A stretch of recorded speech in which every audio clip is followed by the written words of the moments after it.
Nombre 21, le verset 8 et 9, il est dit, l'Éternel Dieu dit à Moïse, fais-toi un serpent brûlant et place-le sur une pêche. Quiconque aura été mordu et le regardera conservera la vie. Moïse fit un serpent d'airain et le plaça sur une pêche. Quiconque avait été mordu par un serpent et regardait le serpent conservait la vie. Ici, les enfants d'Israël ont péché contre Dieu. On va aller un peu vite. Et Dieu envoya des serpents brûlants contre Israël. Les serpents ont tué beaucoup de personnes. Dans leur désespoir, ils ont crié à Dieu. Ils ont dit à Moïse, nous avons péché contre Dieu et contre toi. Demande pardon à Dieu pour qu'il éloigne de nous ces serpents. Dieu dit à Moïse, fais-toi un serpent brûlant et place-le sur une pêche. Quiconque aura été mordu par le serpent et le regardera conservera la vie.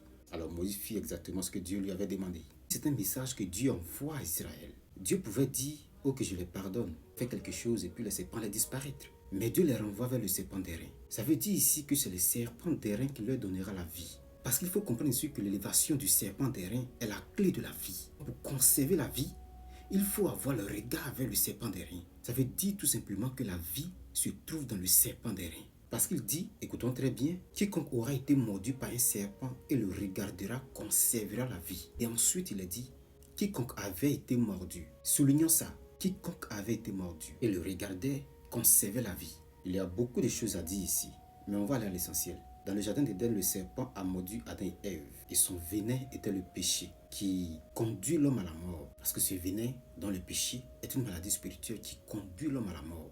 Comprenons ce que je dis. La Bible dit quelque part que tous son péché sont privés de la gloire de Dieu. À ce que je sache, quand Adam et Ève mangeaient les fruits, je n'étais pas là. Tu n'étais pas là. Mais Dieu dit, ils ont tous péché et ils sont privés de ma gloire. C'est à cause de l'acte d'Adam et Ève que Dieu dit ça. Et c'est à cause de la ruse du diable. Parce que sa ruse a entraîné l'homme aujourd'hui dans le péché. Donc il a mordu l'homme. Et son venin qui est le péché conduit l'homme aujourd'hui à la mort. Maintenant Dieu dit, quiconque avait été mordu par un serpent et le regardait conserver la vie. Donc pour conserver la vie, il faut regarder le serpent d'airain. Mais il a dit quiconque, peu importe la personne.